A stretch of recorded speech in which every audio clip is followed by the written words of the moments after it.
Hi everyone, I'm Anthony DiMoro and welcome to this edition of Sports Rants Now.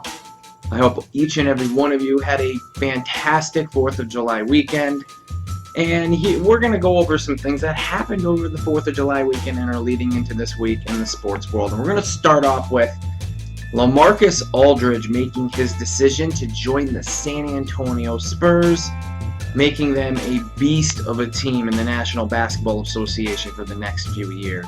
Now, naturally, Tim Duncan announced he was returning for another season, as well as Manu Ginobili. But the Spurs landing Aldridge is a game changer. I mean, this is a team that is a finals threat every single year, and they've won championships recently. They've been a dynasty over the past decade or so. They have the best NBA coach, I would think arguably in history, in Greg Popovich. They have an MVP, former MVP and future Hall of Famer in Tim Duncan. They have multiple All-Stars in Manu Ginobili, Tony Parker. Kawhi Leonard is a star on the rise. He keeps ascending. He looks like somebody that may be an MVP caliber type player in the future. And now they're adding LaMarcus Aldridge. But it doesn't stop there, because the Spurs landing LaMarcus Aldridge was certainly the headline grabber. But then they landed David West.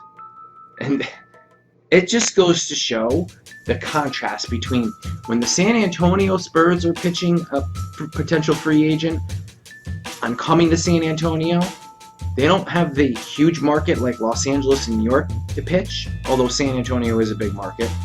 And they don't have the storied history and the marketing power that these big meccas like New York and Los Angeles can tout.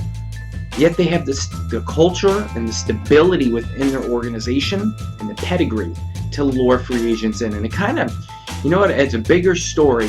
It kind of shows us a newer landscape in NBA free agency. It's not so much about, here's the max contract we can offer you, here's how many all-stars we can throw around you, come to our big city. And this was the pitch of the Lakers and the Knicks, who both really whiffed out on free agency. Lakers fans may disagree with me. Knicks fans may totally agree with me. But these teams whiff big time in free agency. The Lakers more so than anybody, because they had sit-down meetings with Aldridge twice. They've been linked to almost every major free agent out there, big-ticket free agent. And the Lakers just couldn't pull the trigger on any of them. And I think that leads to the bigger story that Kobe Bryant is just a huge deterrent to the Lakers. And I've been very vocal about this the past couple of weeks and even the past year, that the Lakers cutting ties with Kobe Bryant. Now, I know they want to make him retire a Laker. He wants to retire a Laker. But the sooner he's out the door and out of that organization, I think that is when the Lakers can take the next step, because he seems to be a deterrent in future progress for the Lakers, be it in squabbles with the front office, being too involved with the team, his relationship with teammates and players that want to come in and play with the Lakers or leave the Lakers. Whatever the case may be, there seems to be an issue with Kobe Bryant. But back to the Spurs. This makes the Spurs a legit powerhouse. Now, a lot of fans out there are going to be like, hey, I could see the Cavaliers going back to the finals. I could see the Bulls retooling and going to the finals. I could see, maybe Milwaukee making a push to go to the Eastern Conference Finals. I mean, these are all teams, and let's not forget about the Toronto Raptors. These are all teams that could legit go to the Eastern Conference Finals and end up in the NBA Finals. But in my opinion, it doesn't matter. The San Antonio Spurs are going to be the NBA champions next year. They're too loaded with talent. They have the best coach in the game. They have the experience of not only having been there before, but have won big. They've won the title numerous times. This isn't their first square dance, their first rodeo. The Spurs are tooled, empowered, and they know how to do it. And they conduct themselves in such a professional manner. It's kind of like a surgeon going to work. That is San Antonio next season. Now, are they going to beat the Chicago Bulls? You remember the dominant 72-10 team the Bulls were, or any other NBA record? Are they going to smash that? I don't think so, because I think the West is too competitive. I think the Warriors are still equipped to be, if the Spurs are 1, the Warriors are going to be 1A. I think they're going to be a threat next year too. You can't count the Grizzlies out. But I think the San Antonio Spurs are going to have one of their more impressive seasons in franchise history. And I think this also prolongs the careers of Tim Duncan and Manu Ginobili. So this certainly is a huge win for the Spurs. That goes without saying, but I think it speaks to a bigger level of how free agency culture is shifting. David West opts out of a deal with Indiana for a lot more money. He could have made a lot of money going anywhere else. Again, linked to the Lakers. And he ends up taking a really reasonable contract just to join the Spurs. That's amazing to me. And I think the Spurs are one of the few teams that can do something like that. So San Antonio is going to be a force. They're going to be exciting to watch next year. And I think they're going to be, they already are a dynasty, but I think they're going to continue to add to that dynasty story this season, next season, and beyond.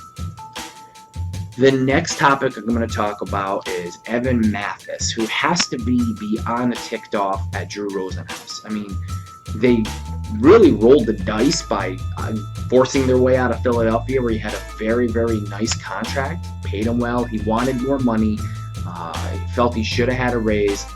And you know, I don't mind a player in any sport trying to get the money that they want to get. That's fine, that is your right. And if he feels like he's underpaid and he wants more money, then absolutely, by all means, make your money. But he got a little ballsy, and Drew Rosenhaus, guiding the ship because he's his agent, they forced their way out of Philadelphia. Philadelphia was just like, you know what, enough. We're going to let our young guys come up. We're going to develop somebody new. We're not putting up with this anymore. And we're not going to pay you at the premium. Mathis and Rosenhaus think the market's going to be scouring, pretty much ravenous for his services, and pay him that raise. Doesn't look like anybody is really seriously considering bringing in Evan Mathis. Now, Drew Rosenhaus can try to spin this, and he's done a lot of lip service since Mathis has become a free agent by saying, hey, 10 teams have been interested in Mathis. He even floated out a rumor he heard where Miami Dolphins quarterback Ryan Tannehill went to Dolphins front office and demanded that they signed Evan Mathis. He did everything, and nobody is bringing Mathis in for visits. Nobody is offering a contract to Mathis. Teams are pulling out of the Mathis sweepstakes. I mean, St. Louis Rams reportedly, according to Bleacher Report, have pulled out and said they'd rather focus on their young players. So Mathis did the ultimate gamble and lost. And it's kind of interesting because Pro Bowl guards, offensive line help, elite offensive line help can be hard to find in the NFL. He's an aged guy, 33 years old, but the salary demands are a little bit too rich for a lot of teams' blood. And I got to tell you this right now, I think the timing is off too. And this was beautifully played by the Eagles because they waited for after free agency to let Mathis go. And Mathis, maybe on the free agent market, could have gotten the deal that he wanted, but most rosters are set. So Drew Rosenhaus has to get the Idiot of the Year award, but Mathis can't be far behind. At the end of the day, though, I strongly believe that the Miami Dolphins will end up landing Evan Mathis. It's a natural fit. It's a big need. And I think once we get closer to training camp and maybe a little bit into training camp, we'll start seeing a little movement on the Evan Mathis front. Now, putting him down in South Florida, the Dolphins are going to look like winners because I think his asking price is going to be driven down due to how the market is and him realizing teams aren't going to pay me what I need. So he may get close to what he was making in Philly, but I think it's a stretch to think that he's going to get the same amount of money he was making in Philly. And I think it's even a longer shot that he's going to get a raise from that salary that he had with Philly. So you got to think this is the misplay of the century. You really do. The misplay of the century. So, what happens with Evan Mathis from here on out? My take, Miami Dolphins, very good deal. They come out smelling like roses. Evan Mathis comes out looking a little stupid. Rosenhaus comes out of there without a job. I think this is how this will play out, and I'll be very, very curious to see if it does so. Now, I wanted to talk a little bit more about the Sports Rants Radio Network, which I promised you guys in the last show. Well, on this show, basically it's going to be delayed. We thought about a July 1st launch, and obviously it's not July 1st anymore. It's way after July 1st. So we're going to be looking more towards the end of the month for a launch on this. I'll be sending out details to everybody who has emailed us. We're going to send out more detailed information once we get our development phase a little bit further. We're there, but we want to get a couple of things polished before we start sending over hardcore information about where we're going. So with that being said, be on the lookout. Of course, tweet me at Anthony DiMoro, and we'll see how things line up as far as getting each and every one of you involved in the Sports Rants Radio Network. All right, that's it for this edition of Sports Rants Now, folks, but we're going to take a little unique spin on this week's sports news. And this is going to be kind of a new segment, so bear with me, but we're going to go alter ego status.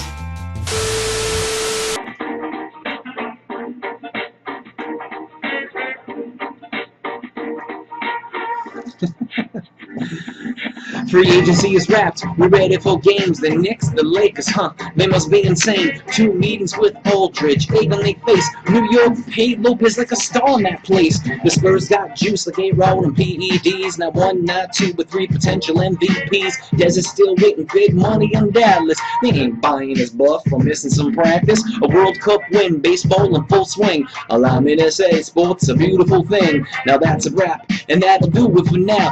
I'll see you next time on Sports Rants Now. What?